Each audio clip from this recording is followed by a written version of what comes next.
आज संदीप माळीला काल माझा कार्यक्रम केला, नोटीस काढली. पण सुभाष दादा सारखा उभा असता ना, पदरचे पदर मोड करून यांचा माज मोडला असता मी.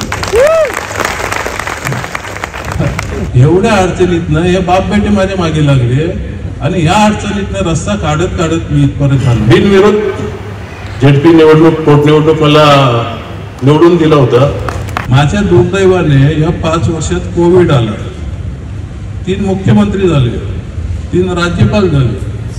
अजितदादा आपले तिन्ही सरकारमध्ये कॉमन उपमुख्यमंत्री राहिले. अभिमानाने सांगतो, माझ्याबरोबर असतात पोरं बघा, मर्सिडीज BMW मधून येतात की नाही.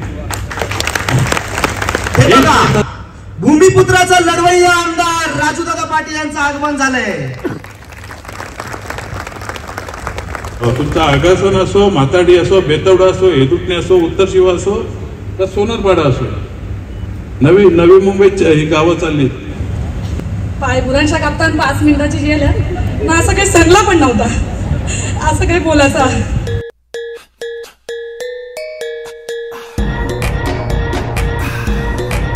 हॅलो गाईस, नमस्कार. परत एकदा तुमचं स्वागत आहे आपल्या नवीन व्हिडिओमध्ये. आणि आपण चालू एका ठिकाणी जो तुम्हाला व्हिडिओच्या इंट्रोमध्ये समजलेला असेल. आणि संध्याकाळचे 6:30 वाजलेले आहेत. आणि उद्या आपण जाणार आहोत मुंबईला, बाणगंगाला, बनारसला जाणार आहोत. सो सबस्क्राईब करून ठेवा पहिला चॅनल, तुम्हाला उद्याचा खूप धमाकेदार असणारे व्लॉग. आणि आजसुद्धा कुठे चाललो आहे, कसं चाललो आहे, कशासाठी चाललो आहे तुम्हाला नक्कीच समजेल. आपण इकडे तिकडे फिरत असतो, काही गोष्टी करत असतो आपल्या समाजासाठी, आगरी कोळी संस्कृतीसाठी, जे आपण लोकांपर्यंत पोहोचवतो. आणि मी तिथे का चाललो, कशासाठी चाललो आहे, मी नक्कीच तुम्हाला या व्लॉगमध्ये सांगेन. आणि त्याच्यानंतर मला गावात पण यायचं. आमची साईबाबाची पालखी असते, श्री साईसेवक मंडळ दातुली वर्ष 17वे, जी दिवा स्टेशन दातुली गावातून श्री क्षेत्र शिर्डीमध्ये पोहोचते. पहिल्या गुरुवारी मार्गशीर्ष महिन्याच्या 5 डिसेंबरला पालखी निघणार आहे, त्याची मीटिंग आहे. आणि थोडीशी काही कशी तयारी असेल ते सुद्धा आम्ही त्या मीटिंगमध्ये बघणार आहोत, बोलणार आहोत, ऐकणार आहोत. तो आपण पहिला जाऊया जिथे आपल्याला पोहोचायचं आहे तिथे. आणि तिथे कोण कोण येणार आहे, काय काय गोष्टी घडणार आहे, तर नक्की तुम्ही ब्लॉगच्या माध्यमातून बघा. लोकेशनवरती पोहोचलोय, जसं मी तुम्हाला सांगितलेला का तुम्ही इंट्रोमध्ये समजलं असेल का आपण आज कुठे चाललोय. आणि आज आपण आलोय आगरी समाज स्नेह संमेलन. तुम्हाला माहिती आहे का इलेक्शन आलं आहे, पण इलेक्शनच्या पिरियडमध्ये एक समाज एकत्रित येणं आणि खूप सारे जसे तुम्हाला वधूवर मंडळ असतील किंवा जे पण काय गोष्टी आहेत समाजातल्या ते तुम्हाला आज बघायला भेटतील. आणि इथं मी आल्यानंतर आपले यूट्यूबर्स असतील किंवा इन्फ्लुएन्सर असतील ते इथंच आहेत, जेणेकरून कोणाकोणाला शूट्स आहेत. तर अचानक हे झाल्यामुळे ज्यांना पॉसिबल आहे ती लोक येतात आहेत. पण इथे आल्यानंतर मला असं समजलं की आजचा नियोजन तर आपले सागर भाऊकडे आहे. आणि हे पूर्ण इकडची इंटेरियर आहे बघा, हा पूर्ण एंट्री पॉईंट आहे. आणि जो कार्यक्रम आजचा होतो तुम्हाला काटेईमध्ये कुशाला ग्रीन म्हणून हॉटेल आहे आणि तिथे पूर्ण नियोजन होते. या साईडला सागर भाऊ आहे, पूर्ण त्यांची टीम. अरे भाऊ आहे, काय बोलतो दादा? बरं आहे ना एकदम? गँग आपली अजून येतात आहे ना? येतात. चला भाऊ, काय बोलतो? आजचा नियोजन समजलं का तुमच्याकडे? नियोजन आपल्याकडे, या नियोजनाचं साहेब साईबालाजी कॅटरर्स आमचं इव्हेंटचं नाव आहे. ओके. आणि सगळं जेवणाचा प्रोग्राम आमच्याकडे सगळं आम्ही विसारगरचे. आणि आज काय म्हणजे नियोजन मध्ये बघण्यासारखं काय? व्हेजिटेरियन जेवण आहे पूर्ण. आणि थोडक्यात माहिती सांगणार तुम्ही आजच्या कार्यक्रमाबद्दल? संमेलनचा प्रोग्राम आपला ठेवला आज इथे. पूर्ण आगरी समाज सगळं, पूर्ण जेवढे आहेत वारकरी संप्रदाय सगळे आज येणार तिथे. त्याशिवाय थोडक्यात हा प्रोग्राम ठेवलेला. समाजाला काय बोलशील तू आज? जर तुझ्या इथून, तुझा पण एक कॅटरेस आहे बरोबर, आणि लग्न वगैरे या सगळ्या गोष्टी साईडला ठेवून एकच बोलतो की समाज एकत्र कसा राहील याच्यासाठी काम करा बस. बरोबर, नक्कीच. आणि भाऊचा पण आपला कॅटरेस आहे. आणि तुम्ही फक्त भाऊकडे पैसे घेऊन या, तुम्हाला लग्न लावून दे, मुलगा मुलगी घेऊन येतो बरोबर ना, ते सर्व भेटेल. आणि नक्कीच कॅटरेसची कॉन्टॅक्ट डिटेल मी तुम्हाला डिस्क्रिप्शनमध्ये टाकलेली असेल, तिथे जाऊन बघा. तेव्हा तिकडे त्या साईडला बाबू तुम्हाला बघायला भेटेल, तेव्हा तिकडे बाबू आहे. चलो. आणि इथं ही पूर्ण अजून लोक येतात. त्याच्यानंतर मी तुम्हाला इथं भाऊला दाखवतो, काय बोलतो, जय श्रीराम. आणि भाऊच्या बद्दल बोलायला गेलं तर भाऊ निडर आहे. आणि जे आपले जेवढे पण पहिली गोष्ट आम्ही यूट्यूबवर बघत असायचो की आपले उत्तर प्रदेश किंवा हरियाणा पंजाबमध्ये गोष्टी घडायच्या, आता ते महाराष्ट्रामध्ये पण खूप वाढत चाललेत. तर आपल्या कल्याण डोंबिवलीमधून एकमेव माणूस आहे जो जातो, मी त्याची स्टोऱ्या बघतो, भले मला टाइम नसतं किंवा असतं, जेव्हा पण मी बघतो. पण भाऊ काय बोलशील? पहिला तर आपल्या समाजाबद्दल बोलशील, पण तू जो करतोस त्याच्या मागे तुला किती निडरपणा आहे? आपल्या समाजाला मी इतकंच बोलेन की आपला समाज हा आगरी समाज आहे. आगरी समाज म्हणजे आग ही प्रत्येक युवकाच्या मनामध्ये भरलेली आहे, पण ती रस्त्यावर उतरवा, लोकांच्या मनात आपली भीती निर्माण करा, ती कमी झाली ती वापस वाढवा, एवढंच संदेश दे. नक्कीच. आणि भाऊ गोहत्याला खूप पुढाकार घेतो, त्यासोबत त्याची फ्रेंड सर्कल जो त्यांचा ग्रुप आहे मी बघत असतो. आणि भाऊचा तुम्ही इंस्टाग्रामवरती चॅनल आहे, चॅनलचं नाव सांग प्रॉपर. भारतीय भाऊ म्हणून आहे, तर जाऊन बघा. त्याचे रोजच्या स्टोऱ्या, रात्रभर जागा असतो तो. जेव्हा पण त्याला माहिती पडतं किंवा त्याला कुठून ना कुठून किंवा नाही समजलं तरी ते टोलनाक्यावरती थांबतात आणि तिकडून पूर्ण गोष्टी करतात. तर नक्कीच असे लोकांना सपोर्ट करा. आणि आमचा तर आहे, पण आम्ही कधी कधी त्या गोष्टीला खाऊ. अरे बापरे, मोठा माणूस पण लागला इथं, आणि केतन दादा आहे इथं. आणि नक्कीच जेव्हा कुठली गोष्ट समाजाची असते, काही गोष्टी असतात तर दादा असतात, आणि बरीचशी लोक आपल्याला बघायला भेटतील. दादा काय बोलशील आजच्या नियोजन, आजच्या दिवसाबद्दल? आता अजून चालू नाही झालंय, आता चालू झाल्यावर समजेल, पण सगळ्यांनी जास्तीत जास्त यायलाच पाहिजे आणि येतीलच नक्कीच. आणि समाज जो एकत्र यावं त्यासाठी काय करावं? तुझा पर्सनल काय येतोय बोलणं? फक्त सगळ्यांनी इगो बाजूला ठेवावा, आपला आपापला मीपणा सोडावा आणि समाजासाठी एकत्र यावं, बस एकच गोष्ट आहे. नक्कीच खूप छान बोलला भाई. आणि आता बघूया कोण कोण लोक येतात आहे. मला पण जस्ट दुपारी समजला, तर दुपारी समजल्यानंतर मी उरणला जायचं कॅन्सल केला, कारण बघूया मला अटेंडच करायचं होतं गोष्टी आणि काय काय करतं. आणि इलेक्शन येते, तर त्यानिमित्ताने समाज एकत्र कसा येईल आणि काय काय इलेक्शनच्या गोष्टी बाजूला राहतील. पण आत्ता बघूया पुढे काय काय. चला असंच ब्लॉगमध्ये कंटिन्यू करा. कार्यक्रमाची सुरुवात झालेली आहे आणि कार्यक्रमाची सुरुवात करतोय. बरीचसे मान्यवर आले त्या साईडला, घेऊन लग्न करायचे आहेत. एका सेकंदाचाही विचार न करता त्यांनी सांगितलं की 3 तालुक्यांमध्ये लग्न 50 झाली तर मी 50 लाख सुद्धा द्यायला तयार आहे. आणि राजू पाटील साहेबांकडे आहे आणि तिथूनच या संकल्पनेला सुरुवात झाली. मला वाटतं की जी व्यक्ती आपल्याला निस्वार्थीपणे देण्याची किंवा आर्थिक सहकार्य करण्याचा प्रयत्न करते, अशा व्यक्तीचा सन्मान का होऊ नये. धन्यवाद पुनश्च कोमस्कर साहेबांचं. त्यानंतर कसा असावा, ठीक आहे, कुठल्या गावात गेला नसेल, मी मान्य करतो, काही कामं झाली नसतील, आम्हाला आपल्याला पाठपुरावा करावा लागतो, कोणाचे फोन नसेल उचलले, हे मी मान्य करतो.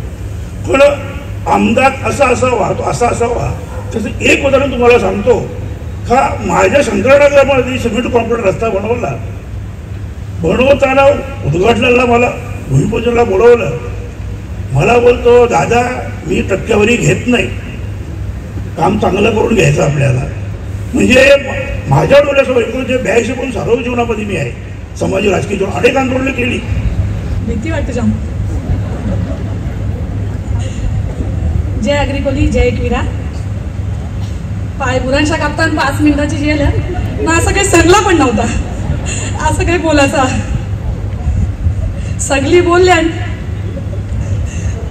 बाबा बोगरी वाढले, आगरी स्नेह संमेलन ना, त्याच्यामुळे आगरीच भाषा बोलू नका, शुद्ध बोलू. कंची भाषा बोलू? हां नाही, तुम्ही सगळी शुद्ध बोलत होती, मला भीती वाटली कशी बोलायची. बोला, आगरी भाषा टिकली पाहिजे ना, त्याच्यासाठी प्रयत्न करा. सगळ्यांनी निवडणुकीबद्दल संतान जाम भारी आहे. मी आवडी मोठी नाही, मी जाम बारीक आहो, तब्येतीवर जाऊ नका. 5 मिनिटात एकदम काम भारी करून जाईन असं वाटतं, काही माहीत नाही. तर आगरी भाषा टिकली पाहिजे ना. तुम्ही सगळी आता भारी भारी पैसा आले, जमीन विकल्या, कोणी कष्टान कमवतं ना, तुम्ही मग आता उगाच चाललं करायला लागल्या. आपण जर आपली भाषा नाही टिकवली तर मग बाहेरचे लोक येतील की टिकवायला. इथं मी निवडणुकीबद्दल काय बोलायचं मला काहीच माहीत नाही, पण तरी छोटासा माझ्या भाषेत सांगेन. राजा कालच से कारण, जशी राजा तशी प्रजा. आपण पक्का पैसा कमवतो ना, लग्नात पाहिजे तसा उचलतो, उचला ना असा नाही, पण त्याच पैशाचा बोलताना का थोडाफार कुठे सेविंग राहावी असं वाटत असेल ना, तर वधूवर मेळाव्यामध्ये माझा लगीन झाले, मी काही तिथे करू शकत नाही.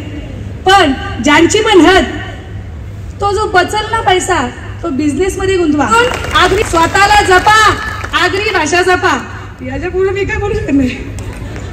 हसली ना मी आलं तर मी हसली, माझं काम. आम्हाला ए फॉर ऍपल माहिती पडलं, बी फॉर बॉल माहिती पडलं. हे बघा, भूमिपुत्राचा लढवय्या आमदार राजूदादा पाटील यांचं आगमन झालंय.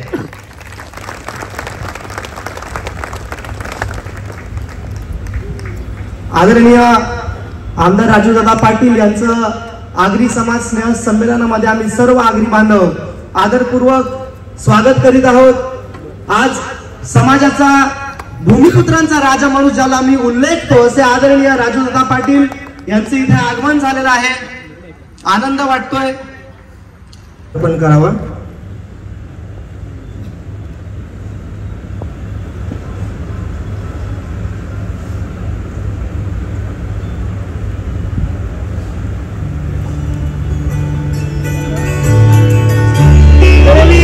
छत्रपती शिवाजी महाराज की.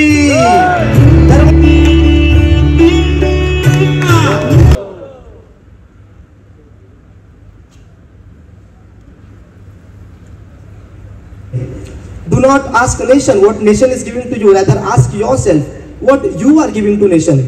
राष्ट्राला तुम्ही विचारू नका तुम्ही राष्ट्राला काय देता, मात्र स्वतःला विचारा तुम्ही राष्ट्राला काय देत आहात. हा फार मार्मिक बोध आहे.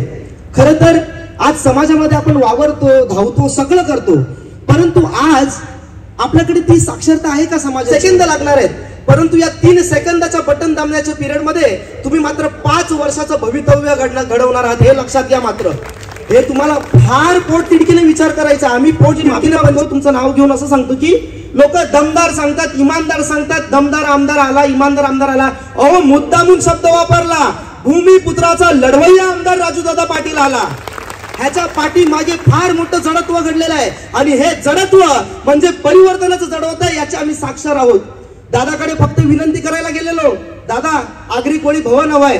एका शब्दाने सांगितलं बांधतो. दुसऱ्या दिवशी फोन काय आला माहितीये का? कोणी कितीही डंका वाजवला तरी आगरी कोळी वारकरी भवन ही संकल्पना मात्र राजू पाटील आमदार यांची आहे. ही या व्यक्ती पक्षाचा एक स्टँड असताना सुद्धा समाजाच्या बांधवासाठी, समाजाच्या बांधिलकीसाठी मात्र प्रोटोकॉल तोडून हा आमदार स्टेजवरती आला होता समाजाच्या माणसांसाठी. या व्यक्तीने शेपूट आतमध्ये नाही घातली भीतीने, लक्षात घ्या. मात्र या व्यक्तीने हनुमंतासारखी शेपूट मोठी करून हे जे क्रूरता करणारे भ्रष्टाचारी आहेत त्यांची मात्र लंका घालून काढण्याचा या व्यक्तीने शपथ घेतलेली आहे आणि हे आम्ही डोळ्याने बघतोय. दादा भगिनी कधी चूल आणि मूल सोडून घराचा उंबरठा सोडून बाहेर पडल्या ना, त्या कोणी सरपंच झाल्या, कोणी उपसरपंच झाल्या, कोणी सन्माननीय सदस्य झाले, आमचे बंधू सरपंच झाले. आम्ही 40 वर्ष लढलो. आम्ही तर कुठलीच अपेक्षा ठेवणार, आम्ही काही होऊ शकलो असतो. आम्ही लढत राहिलो. कोणासाठी? समाजावर होणाऱ्या अन्यायाला वाचा फोडण्यासाठी आम्ही लढत राहिलो. आजी एकदम देव माणूस आहे, त्याला काहीच पैशाची गरज नाही. गणेश म्हात्रेंनी त्याच्या भाषेत सांगितलं, राजूचं माझ्यावर प्रेम, हेही मी ज्या सांगतो तरी जिल्ह्याला माहित आहे. दुसऱ्यावर होता तोही 2 जिल्ह्याला माहित होता, पण ते झाला काही माझी चिंगली टिंब असू दे.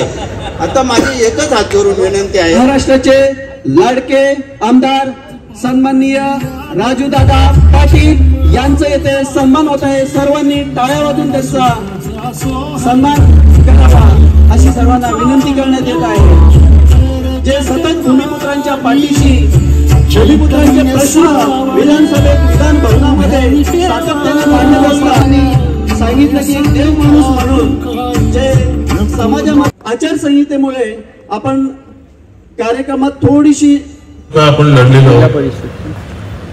2010ला तर मला मी जे उपकार बोललो समाजाचे त्या संदर्भात बोलतो की मला बिनविरोध रतन शेठ बसलेत आमच्या इथे, बिनविरोध झेडपी निवडणूक, पोटनिवडणूक मला निवडून दिला होता. असं कुठे होत नाही. जिल्हा परिषद खूप मोठी असते. हा जवळजवळ 14 गावांनी हा आपला दावडीपर्यंत, पिसवलीपर्यंतचा भाग होता. एवढं साधं नसतं ते. आणि माझ्या समाजाने तेव्हापासून आमच्यावर प्रेम केलेलं आहे. करोना आल्यावर 1.5-2 वर्ष आपल्या अशीच गेली. त्या काळात आपण चांगलं काम केलं. नंतरच्या 3 वर्षाच्या काळात काय कामं आली ती कामं मी इथे सांगणार नाही. मी प्रचाराला नाही आलो. प्रचार आहे पण तसा नाहीये जो आम्ही बाहेर करतो. ती जी कामं आणली असतील ती तुम्हाला जाहीरनाम्यात किंवा याच्यात दिसतील, ती तुम्ही बघा, त्याचा लेखाजोखा करा, त्याचा काय निर्णय घ्यायचा तो घ्या.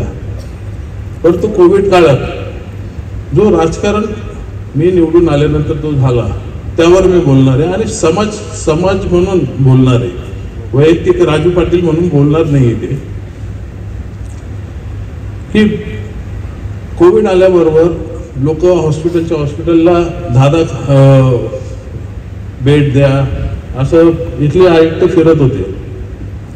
मी त्यांना सांगितले 10 बेड तुम्ही घेतले, तर तेव्हा खूप आपल्याला काही माहिती नव्हतं कोविड कसं आहे, काय होणार आहे.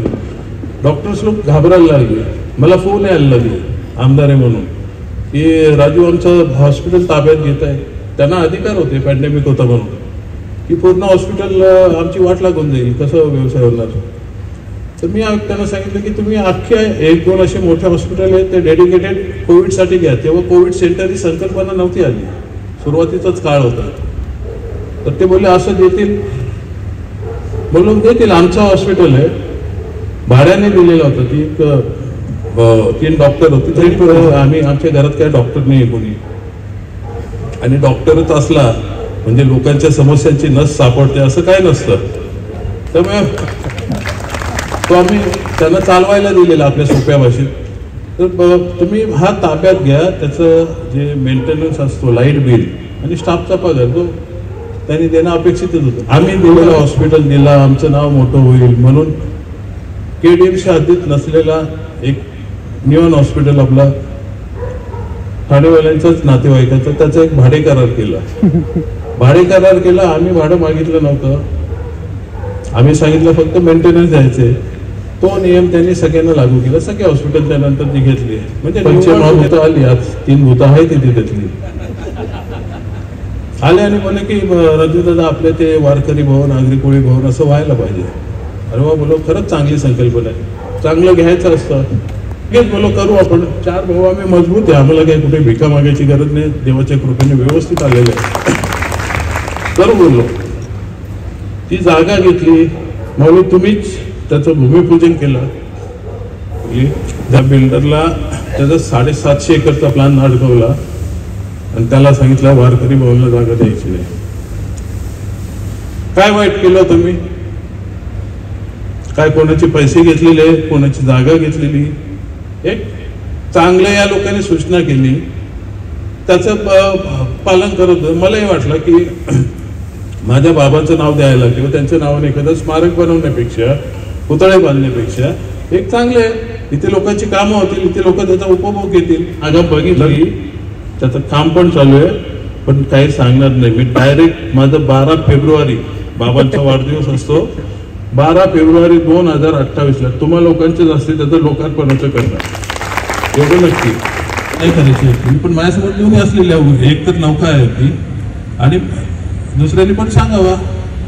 मी आत्ताच्या आत्ता निवडणुकीतनं माघार घेईन, माझ्यापेक्षा जास्त काम आणले असेल किंवा केले असेल तर. परंतु एक नेरेटिव्ह सेट करायचा. माझ्या दुर्दैवाने या 5 वर्षात कोविड आला, 3 मुख्यमंत्री झाले, 3 राज्यपाल झाले, अजितदादा आपले 3 सरकारमध्ये कॉमन उपमुख्यमंत्री राहिले. एवढ्या अडचणीतनं हे बाप बेटे माझ्या मागे लागले आणि या अडचणीतनं रस्ता काढत मी इथपर्यंत आलोय. तरी नसती कामं झाली. सगळ्यांना असमाधानी राहायला पाहिजे. कामांवर माझा राग काय आहे, मी प्रत्येक गोष्टीत त्यांना आडवा जातोय. आज उसरगर संदपला जे रस्ते गेले ते 3 रस्ते गेले.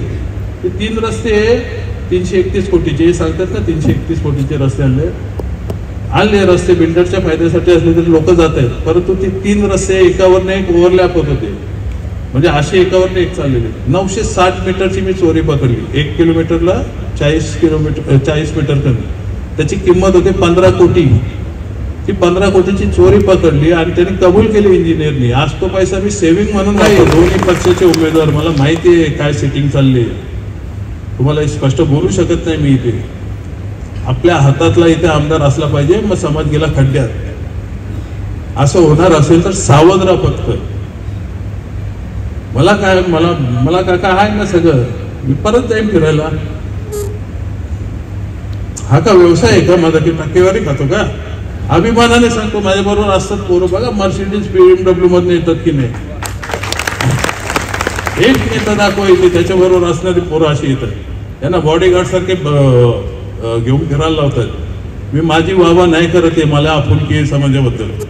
आज संदीप माळीला काल माझा कार्यक्रम केला, आज नोटीस काढली तडीपारीची. काय बोलायचं, कोणी मदत केली. माझा पक्ष निवडणूक नाही लढला असता 100% तयार होतो, पण सुभाष दादा सारखा उभा असता ना, पदरचे पदर मोड करून यांचा माज मोडला असता मी. पण त्यांनी पण कस खाली का काय केलं मला माहित नाही, नोटीस आली असं मी ऐकतो, मला नक्की माहित नाही. पुढे आपण घाबरत झालो. हा आपला समाज आहे. दिबा पाटलांनी हे शिकवलंय आपल्याला. तर माझी आपणास विनंती आहे, खरंच सांगतो, हा व्यासपीठ तसं नाही, हे संत महात्मे आपले बसलेले आहेत, त्यांच्यासमोर राजकारणावर बोलणं योग्य नाही, पण ते समाजाचे आपले आदर्शस्तंभ आहेत, आदर्श आहेत. म्हणून कुठेतरी माझी समाजाप्रती जी भावना आहे ती बोलण्यासाठी मी एवढी डेअरिंग केली. आणि एकदाच ठरवून टाका की यांच्या मागे घरंगळत द्यायचं आहे की आपलं अस्तित्व टिकवायचे. येणाऱ्या निवडणुकीत काय करायचं करा, पण एकदा चान्स गेली ना 5 वर्षात पार लोळून टाकतील. मग तो तुमचा आगासन असो, माताडी असो, बेतवडा असो, हेदुटणे असो, उत्तर शिवा असो, तर सोनरपाडा असो, नवी मुंबईत ही गावं चालली, ती गावं असो, रक्कम उपयोगी पडावी यासाठी 1 लाख रुपये बक्षीस स्वरूपात प्रत्येक जोडप्याला दिली जाते. 1 वर्ष अगोदर 11 लग्न झाली तर 11 लाख रुपये दिले गेले. आणि याच वर्षी पुन्हा एकदा सांगतो की त्यांच्या समोर 3 तालुक्यांमध्ये लग्न होणार आहेत अशी संकल्पना पुढे गेली. काही सेकंदाचाही विचार न करता 3 तालुक्यांमध्ये कितीही लग्न झाली, 50 लग्न झाली तरी मी त्यांना 1 लाख रुपये देईन अशी त्यांनी जाहीर सुद्धा केलेला आहे. चलो झालाय सर्व. अरे काटे गावाचे सूत्र आमचे दिव्यात ते ये असू दे. आहे ना पालखीला? आहे ना, मग नक्कीच ना. 100%. आणि या वर्षी दुपारची पण चालायचा प्रयत्न कर, कारण की तुला रात्रीची सवय ना. सकाळ. हा चल आलो केतन दादा आलो. आणि इथे आपल्या आगसन गावातले पूर्ण महिला शक्ती बचत गट, यांचा बचत गट आहे. ताई जेव तू, नाही घे तुझा फुटेज एडिट करेन मी. आपले बबलू अमितची बहीण आहे आणि मस्तपैकी यांचा बचत गट आहे, जो तुम्हाला मागच्या वर्षीचा व्लॉगमध्ये दिवा महोत्सवमध्ये आगरी खानावला होता. खूप सुंदर काम करतात बचत गट असून पण. आणि त्यांची ती पूर्ण कमाई त्यांनी कोणातरी दान केलेली होती, राईट ना तुम्ही? हां. आणि यावर्षी सुद्धा तुम्ही प्रयत्न करा, पहिला जाऊन स्टॉल बुकिंग करा, कारण की स्टॉलची बुकिंग चालू पण झालेली असेल. जेव्हा आता मस्तपैकी, मला माहिती मी जोपर्यंत कॅमेरा बंद नाही करणार तुम्ही घास नाही मारणार. चला जेवून घ्या फटाफट. चलो. आणि कसा वाटला आजचा कार्यक्रम? मस्त. आणि तुमच्या अजून महिला मंडळ असते त्यांना माझा हाय बोला, आठवण काढली म्हणून. भेटूया आपण दिवा महोत्सवमध्ये. चलो. आणि या साईडला पूर्ण जेवणाचे मंडळी बघा, हितेश वगैरे सर्व बसले तिकडे गेलेले जेवण्यासाठी. आणि इथं मंडळी आहेत, आपण पहिला जाऊया जेवायला. सो आमचे मित्र बाबू, अरे काय बोलतोस? कामात व्यस्त असू दे काम. आजचा नियोजन बाबूंच्याच कॅटरेजचा, जसं मी मगाशी सांगितलं तुम्हाला आणि सुरुवातीलाच दाखवतो. चला, लोणचं नंतर भाकरी नंतर आपल्याला इथं पुरी बघायला भेटणार आहे. आणि रुमाली रोटी नंतर तुम्हाला चना डाळ मशरूम, बरोबर ना? चना डाळ मशरूम. आणि इथे आहे, ही कुठली भाजी आहे? कुर्माची भाजी, मिक्स कुर्मा भाजी. ओके. याच्यामध्ये काय काय टाकलं सांग सर? असू द्या. इथं मिक्स कुर्माची भाजी, त्याच्यानंतर पनीर टिक्का मसाला आणि मिसल बटाटा याला म्हणतो आपण. मिसल पावमध्ये जी मिसल पाव नाही, वडा उसल. हा, उसल त्याला बोलतात, मिसल नाही, उसल. आणि इथं काय, कसं एकदा परत बोल? पुलाव. असू द्या. पुलाव, साधा स्टीम राईस, नंतर इथं डाळ, पापड आणि इथं चमचप. म्हणजे हे बघितल्यानंतर मला पालखीची आठवण आली. आमच्या पालखीत हे खाण्यासाठी एकदम तळमळ असते खूप. आणि नंतर इथं शिरा, काय दुधी हलवा. ठीक आहे, दुधी हलवा. इथं भाऊ, आणि भाऊचं आपल्या जर मगाशी सांगितलं, भाऊ आपल्या कॅटरेजचं परत एकदा नाव सांग. साई बालाजी कॅटरेज, उसरघर. बाबूचा नंबर किंवा दादाचा नंबर असेल इथेच कुठेतरी डिस्क्रिप्शनला पण सुद्धा असेल, तर तुम्ही कॉन्टॅक्ट करू शकता. आणि मोठे लग्न आपल्या आगरी कोळी समाजात सध्या ते करतात. आणि जसं आता हा आगरी समाजाचं संमेलन होतं, तर जेवढी पण आगरी कोळी लग्न होत असतील तर नक्कीच भाऊच्याच कॅटरेसला द्या, कारण की जेव्हा आपला समाज पुढे येतो तर या गोष्टीमध्ये पण बघा, आपण बाहेरचे मारवाडी झाले, गुजराती लोक, बघा कोण वाईट नसतं, पण मला असं बोललंय की आपल्या जेवढे जवळची लोक आपल्याच लोकांना तुम्ही आणि आगरी टेस्ट भेटते, ही सर्वात मोठी गोष्ट आहे, बरोबर ना? तर नक्कीच. आणि आता आम्ही पण जेवतो आणि टेस्ट सांगायची गरज नाही, कारण की आमच्या घरातलीच लग्नाची जेवढे पण कॅटरेजची ऑर्डर यायलाच असतात, तर मला माहिती टेस्ट मला नेहमी माहिती आहे, भारीच असते, कारण की त्याची नॉनव्हेज टेस्ट एक नंबर असते आणि व्हेज पण तसं असतं. नॉनव्हेजचे जे चिकनचे तळलेले पीस खतरनाक असतात भाई. चल, आणि आता भेटतो मी, बारीचशी मंडळी आहेत आमच्याकडे गावात, तिकडे बसले सर्व जेवण, तर आपण पण जेवून घेऊया. चल, जेवायला माझा ताट बघू नका बाबा, भीती वाटेल कोणाला माझा ताट बघितला का. इथं ताई, मी खास फ्लॅश मारला ताई लोकांसाठी, कारण की आज मेकअप नाही केला ना जास्त. नाही, माझा ताट कसं, मी आज व्हेज खाल्लं कारण की आज गुरुवार आहे आणि इथे काही लोक घरी जाऊन पण अंडी फोडणार आहेत. अंडी त्याला खाणार आहेत का ना अंडी? मग आणणार नाही, खाणार आहेत का ना? म्हणजे असं का घरी जाऊन एकतरी ताट असं खायला पाहिजे का, काहीतरी गोड असू दे. चला इथं, आणि इथे शितेश बघते स्वीट खाते, हितेश बघतोय इथं, आमचे गौरक्षक हितेश आणि बाजूला भाऊ सुद्धा आहेत, स्वीट खातात. आहे मयूर भाऊ का? मयूर भाऊ. चला असू द्या, पहिला जेवून घेतो कारण की जाम भूक लागली आहे खूप. आणि चला आता आम्ही इकडून निघतोय या साईडून. इथं यांचा चाललाय रील्सची कामं आणि इथं पूर्ण सन्नाटा, सर्व निघालेलं आहे. आपण सुद्धा इकडून निघतोय. ब्लॉगमध्ये असंच कंटिन्यू राहा आणि आपण घरी पोहोचून एका वेगळ्या मुद्द्यावरती बोलूया, जो तुमच्यापर्यंत नक्कीच तुम्हाला आवडेल सुद्धा. तो ब्लॉगमध्ये कंटिन्यू राहा.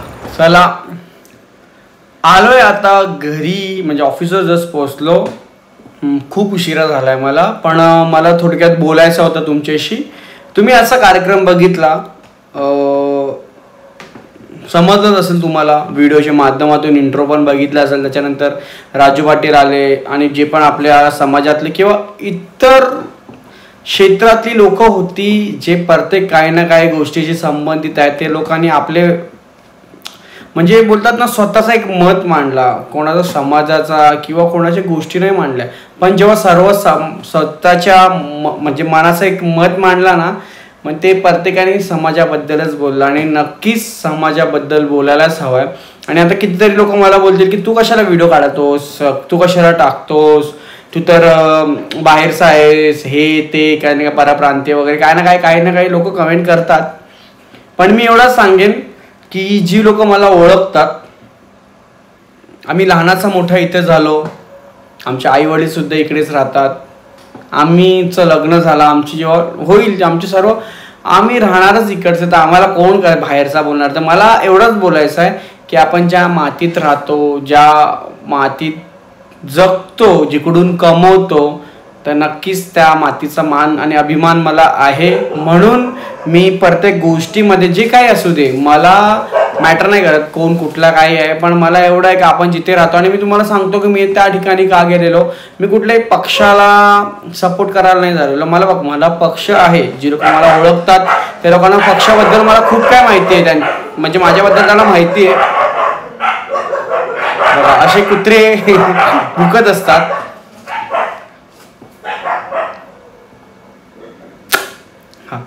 तर मी एवढाच बोलेन की नक्कीच जे दादांनी सांगितलं की आज एकत्र यावं, नाही तर खूप काही गोष्टी तुम्हाला वेगळ्या बघायला फ्युचरमध्ये भेटतील आणि अनुभवतात ही लोक, तसं करा.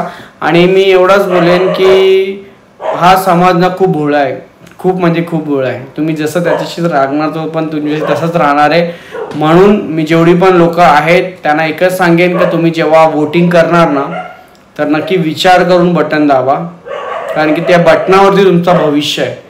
आणि तुम्हाला सांगू, मला खूप काय बोलायला म्हणजे बोलू शकतो, पण काय बोलून उपयोग नाही त्या गोष्टी. मी राजू, मला नाही माहिती, म्हणजे आज आम्ही दिव्यात राहतो, दातुली गावात राहतो. राजू पाटील हा असा व्यक्तिमत्व आहे ना, त्याचा राजकारणाशी काही संबंध नव्हता. त्यांचे भाऊ जे रमेश रतन पाटील आहेत, मोठे मनसेचे 2009चे आमदार आहेत ते, त्याच्यानंतर त्यांनी 2014 सुद्धा लढवली, पण ते तेव्हा तिथे हारले आणि त्या टायमाला सुभाष भोईर जिंकून आले. त्याच्यानंतर 2015 साली राजू पाटील म्हणून एक कोणतरी असा नावाचा व्यक्ती बाहेर आला जो पूर्ण समाजामध्ये माहीत पडला की मनसेमधून खासदारकीला कोणतरी उभा आहे, राजू पाटील.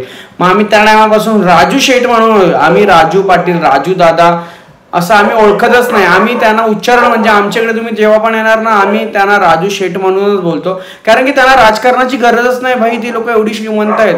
म्हणून ते जसं दादांनी सांगितलं की त्यांना काय पडली आहे, त्यांना जर कमवायचं असेल, जर त्यांना कुठून बाहेर काय गोष्टी बोलतात ना आपण वरची मलाई खायची असेल तर सहज, पण त्यांच्यासाठी काहीच नाही हो. तुम्ही विचार करा, जर आगरी वधूवर मेळावा होतोय, त्याच्यामध्ये 12 लोकांचं लग्न होते, 12 जोडप्यांचं लग्न होते, प्रत्येक जोडप्याला स्वतःच्या सहखर्चीने प्रत्येक 1-1 लाख रुपये देते, म्हणजे 12 लाख रुपये देणं खाऊची गोष्ट नाही या काळामध्ये.